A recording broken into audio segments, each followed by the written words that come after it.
All right, it's another episode of the Pin High Podcast presented by Golficity. We're going to talk about Talor Gooch's win at the RSM Classic this week. Maybe a little bit about Colin Morikawa's win, as well as Rory's meltdown in Dubai after a final round of 74. We're going to talk about Tiger Woods' potential backness, if you will. And we're going to end it with some talk about Brooks and Bryson and their match this week. So let's get into it.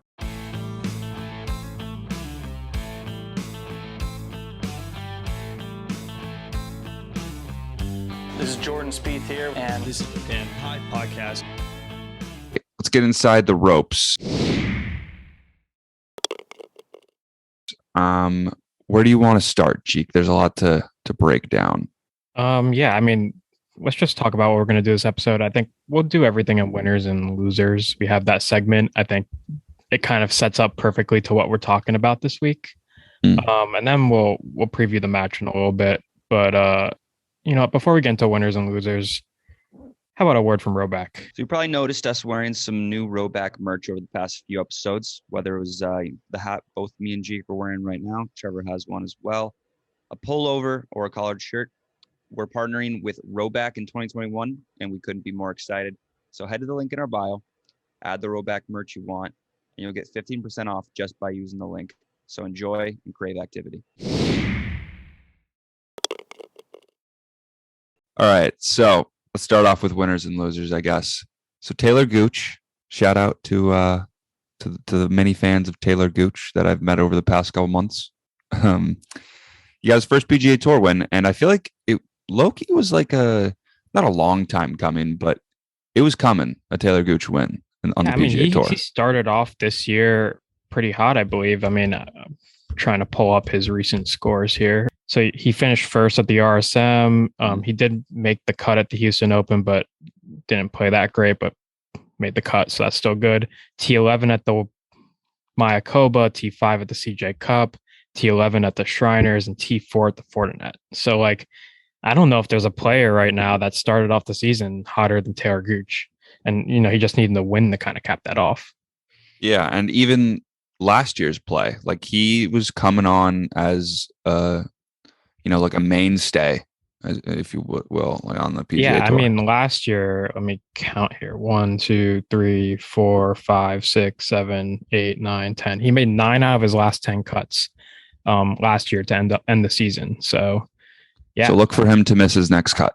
Yeah, probably exactly that. But yeah, he came out firing, shot a 64 on the first day, 65 the second day, 67 in the lead going into the last round, and just needed to shoot an okay day, and comes out and shoots another 64. So that minus 22 beats the tournament record. And I think last week we were guessing numbers, and I think that's the number that I picked at random. It is the number that you picked.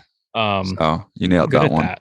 We got to start betting on that. I don't think you can. I think you can bet the total aggregate score. I remember when we had Bean the bookie on, he used to have a lot of bets of that. You do over under for the tournament. I don't know if you can bet no, not the exact number. 22 under. But if we keep getting the score right, we should get the over under right. So I don't know. You're honestly right. And now that sports betting is legal in Connecticut, we should think about doing that. And then there was a lot of low scores this week. This is a pretty easy golf course. Probably not the best tournament to watch just because of that. We had 2 60s this week. Sebastian Munoz, Tyler McCumber both had 60s. So, low scores, but first winner of the week, definitely Talor Gooch. And speaking of the tournament record and the score, first loser of the week, Kevin Kisner. Kevin Kisner was actually also tied for that tournament record at 22 under when he won, but he got cut this week in one of his favorite events. Not a great performance. I picked him to win, obviously. Trevor had him in his best bet, and it just didn't go well for him out the gates. I was thinking about just putting $10 on him to win the tournament, and I just decided to look him up his PGA Tour profile beforehand just to see how he'd been playing. And I didn't place it because I was like, okay, yeah, it's his event, but I was looking at he has not gotten off to hot start in this Yeah, season. I mean, I figured and he hasn't that played this a lot would- either. Yeah, I figured this would be the tournament that like he could kind of make a cut in his sleep and contend, but I guess that's not the case. And just on top of that, I guess another loser for this tournament, the Sea Island boys, big losers this week. I mean, Patton Kazire, Harris English, JT Poston all got cut. Keith Mitchell did have a T12, but like overall, not a good performance from the Sea Island boys at their home tournament. So, right, maybe next year, don't stay away from the Sea Island boys. Maybe, or honestly, next year's probably the year to get back on the Sea Island boys. Maybe just depending on that. what Vegas does with their odds. Yeah, but we can hop over to the DP World Tour Championship this week in Dubai. Another winner, Colin Morikawa. His stock is just rising like every single time he plays an event. I feel like it's unbelievable. I mean, he's just such a good ball striker. It's insane. Like, I mean, we'll get into what kind of happened in round 4, but like he had an amazing round 4. I don't think he had any wasted shots. I mean, like I said, his ball striking is just the best in the world, and it's starting to feel like that there's no one that even comes close to that. So, I mean, Colin Morikawa came away with the win at one of the bigger events, really big field, a lot of good players in the field. And he also wins the race to Dubai, which is interesting because he's only played, I think, 3 like normal European Tour events, but he obviously played in all the WGCs, which count, and all the majors, which count. So, he won the Open, he won this tournament.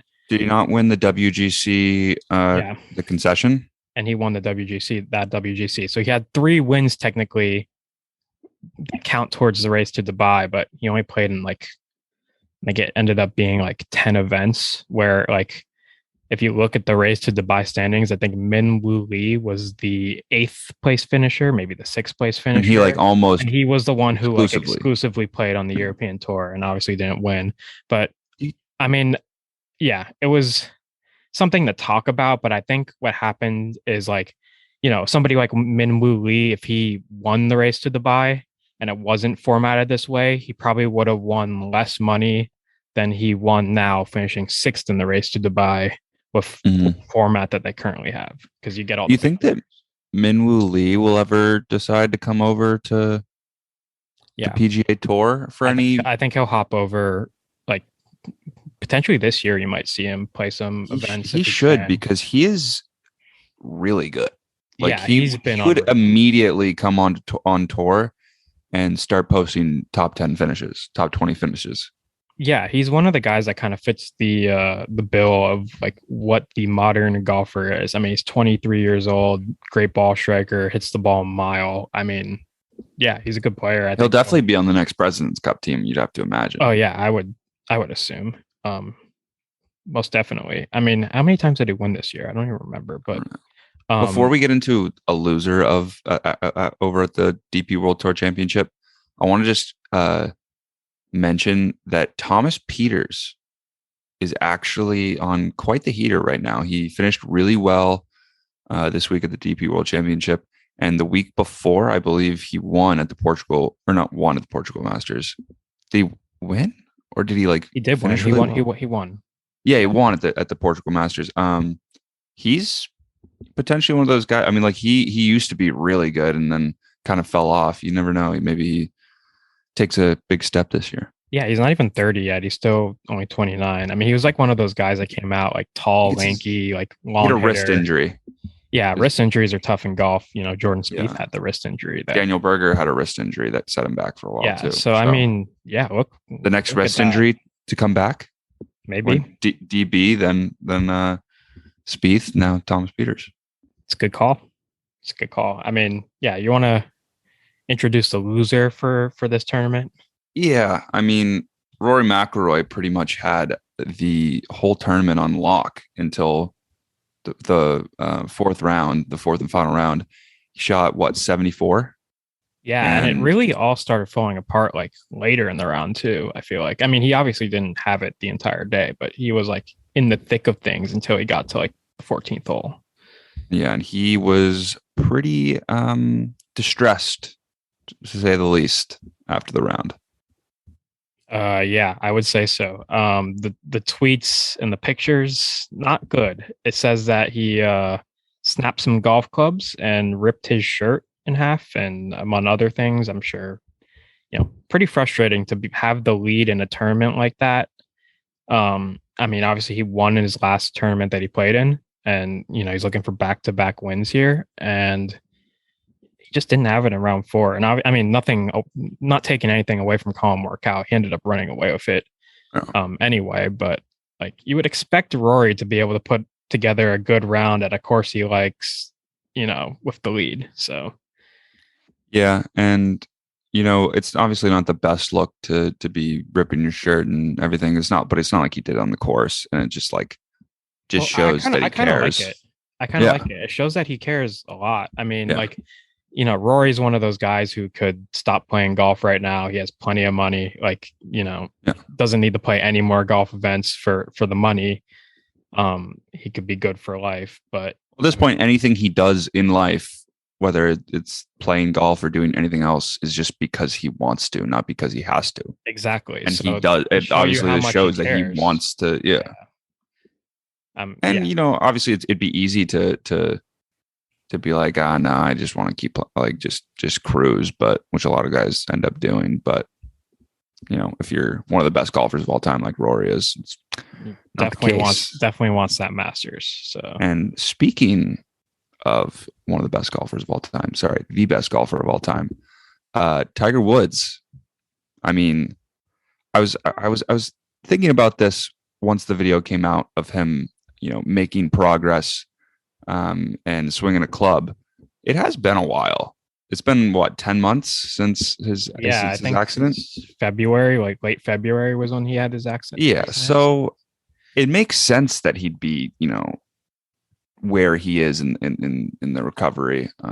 But then again, when you think back to when it happened, you just think of how everyone was like, oh no, this is is he ever going to walk normal again? Is he permanent damage to he's never going to play golf again? Yeah. So to see this was pretty cool because, obviously he's probably not that close to even being back, probably still not very close. Or probably you months. Would have to think, if not the Masters is probably in his sight, but if not the Masters, you have, I think it's the 150th Open Championship. Is that the right number or something like that at St. Andrews? I'm not sure. It's at St. Andrews too. That's pretty sweet.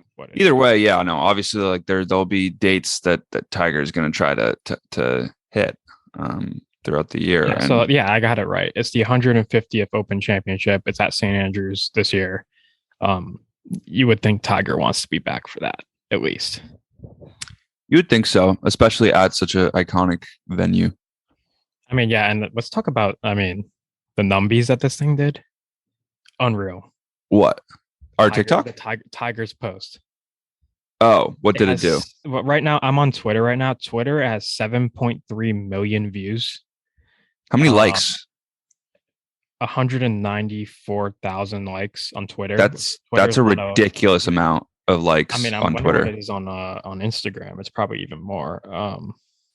And obviously he's not posting this himself, I don't think. But no, Instagram, it has over 3 million views and 500,000 likes, 560,000 likes. Our TikTok's not exactly doing numbies, but what are you going to do? We'll get, once it hits the algorithm, we'll get there. But that's crazy. And to think that he just posted a 3-second clip and made everybody's day just by posting a 3-second clip. What other athlete? Tiger Woods could take a video of himself just like this with his phone of him just scooping cereal into his mouth, and people would probably lose eat it up almost as much. Yeah, I would think so. It's just crazy. What about the timing of this thing?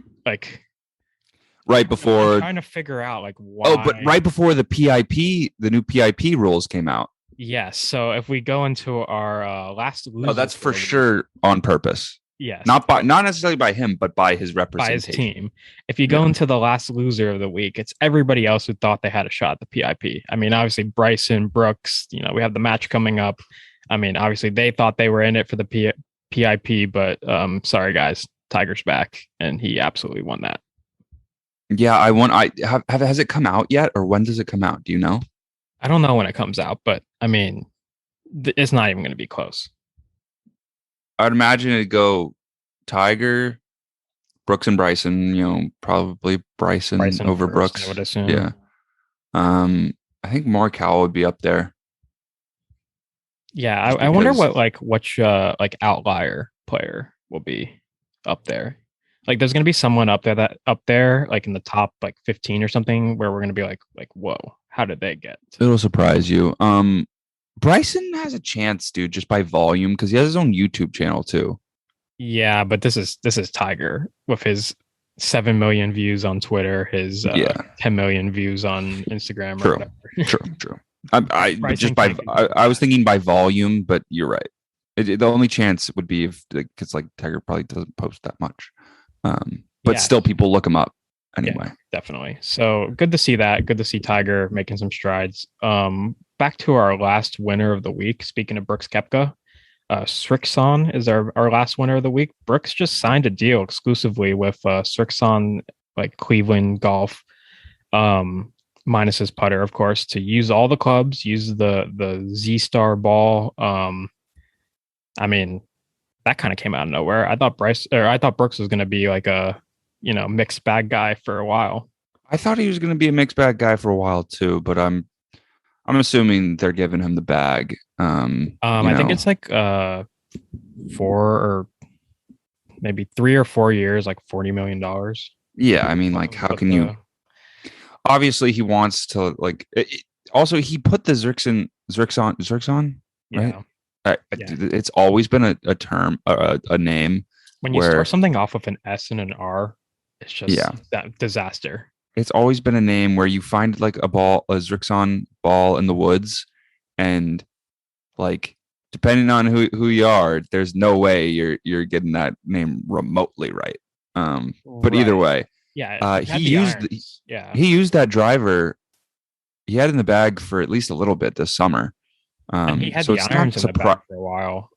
He's had the irons in the bag for at least a year now, I think. Yeah, it's not surprising that it is this company. It's surprising that he decided to do it. Yeah. I mean, the ball actually commit to him. The ball is the thing that is the most alarming to me, I would think. Well, honestly, he never used the ball. He probably doesn't use the ball that No, it's a prototype, definitely. It's a prototype ball that plays exactly like a Pro V1 or a super soft, or not super soft. What is the Chrome Soft? Chrome Soft, yeah. All those. It's definitely yes.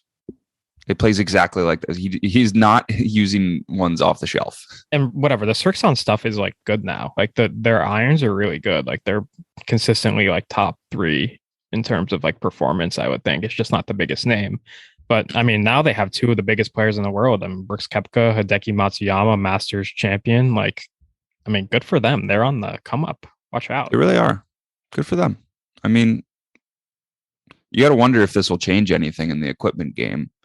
I mean, I know all of a sudden are people going to start putting Srixons in their bag? I don't know. No, maybe not. But the ball is just as good as a Pro V1, according to a lot of the reviews that you see on YouTube and stuff. It just doesn't have the brand name that Titleist has. I wonder what the price level is. We can find that out very quickly. Yeah, because I was at Golf Galaxy the other week and I remember seeing them, but I don't remember looking too close into them because I feel like I never would think about using a Srixon ball. Yeah, they're $42 still. I mean, they're on the Golf Digest hot list for balls. I would think about just buying a pack, not anytime soon, but in the spring or something when it gets warmer, just to try them out. But because it'd be just a cool quirky thing to be playing, to be that guy who plays Srixons. And you're using the ball that Brooks Koepka uses. You can't even bash on you for using that brand now. It's well, Brooks Koepka uses them. Hideki Matsuyama won the Masters using one. Yeah. So Fair enough. I mean, even if you just put his name like on the box or above the balls in Golf Galaxy, like you're gonna have more people buying the ball, and throughout time, over the time of the contract was like 3 or 4 years, maybe that put 6 on more on the map. You never know, because like for instance, Cleveland was like the top of the wedge game for so long. right, that's why that doesn't really surprise me. I don't know what wedges he had in his bag beforehand. I'm gonna guess, or actually no, he definitely had Titleist. He had Vokies for sure. But yeah, that's why that doesn't surprise me. The equipment game is goes up and down. So honestly, good move by them. You know what? If he's one of the 2 guys there, like they're gonna fit stuff to him. Yeah, him and Shane Lowry and Hideki Matsuyama. Yeah, where if he goes to like TaylorMade, they'll obviously there's so many fit him, but there's so many guys there. He's not like a priority. So Brooks Koepka prototypes might be on the loose now. That'd be pretty sweet. So do we want to get into the match now? Yeah, sure. Let's get into it. All right. So let's talk about the course to start. Yeah. So Wynn Golf Club, Las Vegas. It's a Tom Fazio design. Recently renovated, I think in 2019. Is this like WinBet?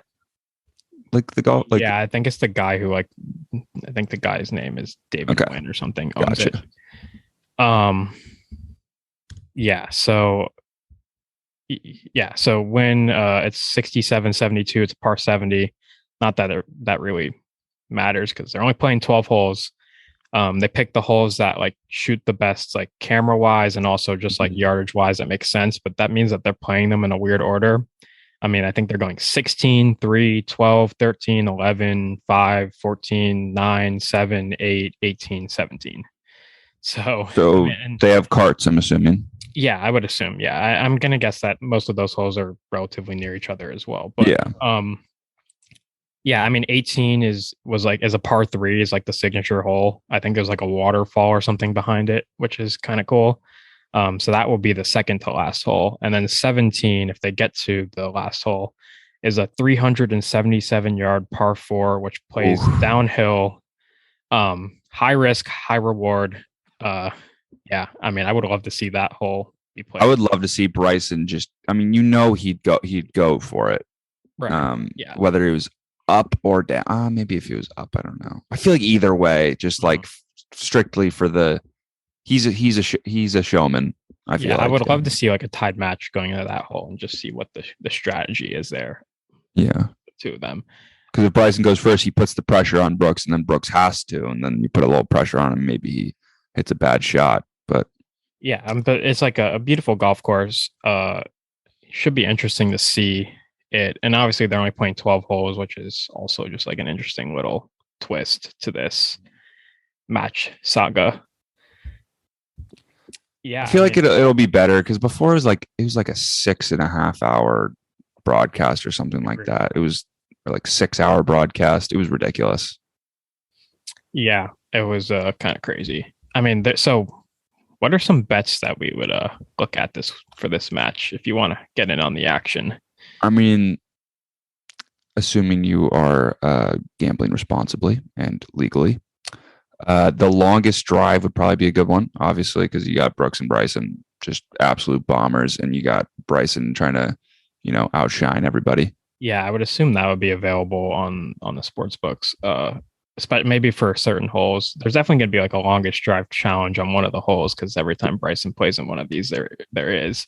Mm-hmm. I think players to make eagles is interesting. It's not like the super super long golf course. I think it would be interesting if you could bet on one of the players to make an eagle or like either of them to make an eagle. Yeah, that'll probably be on there. Yeah. And then you also put here first hole leader. Yeah, who do we think is going to come out the gates? I think Bryson, honestly. I mean, we can go into like who we think is going to win in general, just based off that too. We all 3 of us have Bryson. Yeah, I mean, yeah, my reasoning behind Bryson is I just think he kind of cares about this more. I mean, Brooks kind of puts on that, like, I don't practice, I don't play, like, I don't care, even though he obviously does care and he probably does practice and he does play. But I just think Bryson cares way more than Brooks does. I think he just loves this format too. And not to say Brooks isn't gonna like, play well, be into it.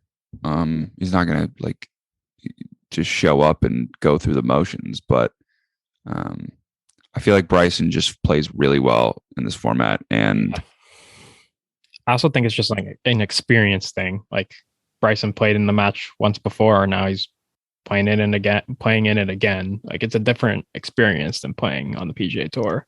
yeah, it's one of those things where so Bryson's minus 125, and I think Brooks is plus 105. It's one of those things where it's hard to put value on something like this. Like it's hard to say who would win.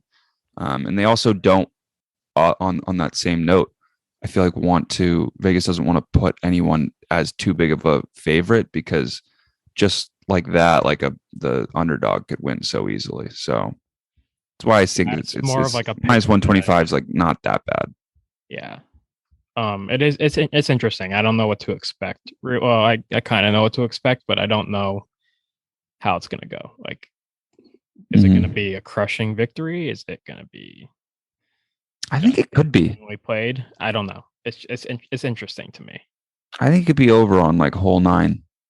I think the broadcast is going to be pretty good this time around. Like I think it's going to be better than it was in the past, and not that it's been bad in the past, but I think every time they do figure out something that's better than the last time, right. And this time might be the length. So, yeah, I mean, excited for it, but we'll see. Yeah. So we don't have skins this week, but last week Jeek did take home 5 skins? 4 skins, I believe. 4 skins. I took home 4 skins, but those 4 skins put me in the lead. 1 over Trevor. I almost hit my Webb Simpson top 5. Webb Simpson. I could have just done Webb Simpson top 10, but I liked the value. He finished T8. I had my round 1 winner pretty easily, and Kisner got cut, so Trev didn't win his 3-ball either. Yeah. How many events are there left in the? Is there only like 1 event? You got Hero World Challenge, and you got the QBE shootout. QBE shootout's an interesting one because team play, Yeah, you guys really are going to come down to the wire. It could end up being, well, there's 2 events left and I'm up 1. So if I just win one of the 2, I win. If I don't, then I don't win. We'll see. Yeah, we'll see. Trevor's going to need to pull out 2 straight, and you could play spoiler. So I'll be rooting for you. Precisely. And then, do we have anything in the clubhouse that we want to talk about to end the week? Oh, right, we're doing the golf course. So we did 1 last week, and we chose 1 this week. We're going to do 2 this week, I believe. Okay. So last week we chose the waste management 16th hole. 16th hole. I think the second hole can be a little bit more of a challenge. The first one's easy, and then you just get thrown into the fire. Yeah. I'd be down to throw like a Pebble Beach hole out there. You think the 7th maybe is a good one? It's 106 yard par. It's the the downhill 106 yard. And depending on wind, it can be playing so many other distances. 150, 140. So you really get thrown into the fire 2 times in a row. You could potentially like really take advantage of it because it's not a specifically hard hole sometimes. Really depends on the day and depends on the weather. Yeah. I like that as a number 2 hole. It's short, but it's like intimidating because it's short. And I think we should be despicable and just have the 3rd hole just be really long, really long par 3. Maybe the pinched nerve, unless we want to save that. Save that one, maybe. I'm trying to think of like super long par 3s. Oh, the one at Where was the PGA Championship? It's the 16th or 17th hole where the PGA where Phil just won. Wait, Kiowa Island. Sorry. Kiowa. Yeah, I don't know why I couldn't come up with that. I kept wanting to say Sea Island, and I was like, that's not it. Yeah. Do you remember like the ocean course? Yeah. Yeah, the ocean course is the 16th or 17th hole. The one with like all the fescue and stuff. Yeah, I know which one you're talking about. It was straight in the wind over water. Yeah. I think it's the 16th. And some people were hitting hybrids into that hole. Yeah, the 17th. Sorry. Yeah. Yeah, that's a good hole. I like that. So maybe we throw that in just as a long par 3 to kind of go after the two short ones. I like that for those 2 holes. Go short one, long one. And then we'll see what we do next week. But if we want to make it hard, maybe next week one of the bear trap holes, also another over water hole back to back. Maybe we'll have to see. We'll see. Tune in next week to figure that out. Yeah, and then other thing, we're playing golf tomorrow, and we are playing golf tomorrow. 36 degrees, 37 degrees, 30, something no around more there. than that, right? I don't know. Yeah, we're doing a 5-man scramble tomorrow. Okay, so we'll have to bundle up heavy for that one. Yeah, which sucks because I'm not really a big like layers guy when playing golf. I don't. You like have to for 37. Yeah, obviously, pull out the heat gear. Honestly, actually, this is also a good thing to do in the clubhouse. This has been a somewhat short episode. Yeah. So I'm thinking about getting a new bag. Okay. And I don't want to spend a ton of money. But it's going to be like Christmas. But I was looking at Stitch Golf, and their one strap bag is a very good deal. But the question is, do you think a one strap bag is doable? No, I don't think so. For how much we walk and stuff. Because we walk all the time. We walk all the time, and I feel like you're gonna want the 2 straps. Like, I love like the traditional look of the Stitch bag. I get what you're saying. There's this tailor-made bag that's all black that also. I mean, yeah. When I'm looking at golf bags, I feel like I'm looking at like the weight of the bag. Yeah, it's a really light one too. Yeah, if it has good pockets and the strap, which like I have the OGO bag. Shout out OGO. They gave it to me. They have like a nice. The strap has like a thing on the back that like rotates and stuff, so that like it feels like your bag's not as heavy as it is because it's not like all on your back. It like moves around. I think some mountain has something similar to that. So, the TaylorMade bag that I was looking at is like a collaboration with Sun Mountain, I believe. Oh, that'd be cool. So I was thinking about that one because it's cheaper than everything else, and it's also like pretty light, pretty traditional looking. But because I don't really like the black and red on mine right now, it's a Sun Mountain, and I've had it since I started playing golf. So yeah. So that's some equipment talk for this week. Yeah, if you have any, it's Black Friday on Friday. So yeah, is there any other equipment? Is there any equipment we want to talk about? Are any new drivers coming out? Everything comes out in like January for the most part. Yeah, you're right, because that's when all the players. Yeah, they get you dirty because you want something for Christmas, and then all the new drivers come out in January. Yeah. Well, that'll be interesting to see what TaylorMade does with the Sim 2, and maybe just stop. I don't know. I don't know. I hope I hope they don't come out with a Sim 3 that's blue. Yeah, I don't know. We'll see. Not that I'm going to get it. I'm not going to get a new driver. I love the Sim, but like they come out, it's just unoriginal to look at. Rick Shields says that he knows something about a company coming out of a really good driver this year, but I just don't know which one it is. Really? Yeah. You could be in the hunt. Maybe for a new driver. I can't hit my driver I have now. I probably won't be able to hit a new one that I get, but we'll see. True. Anyway, next week is the Hero World Challenge? I think so, yeah. Pretty good tournament.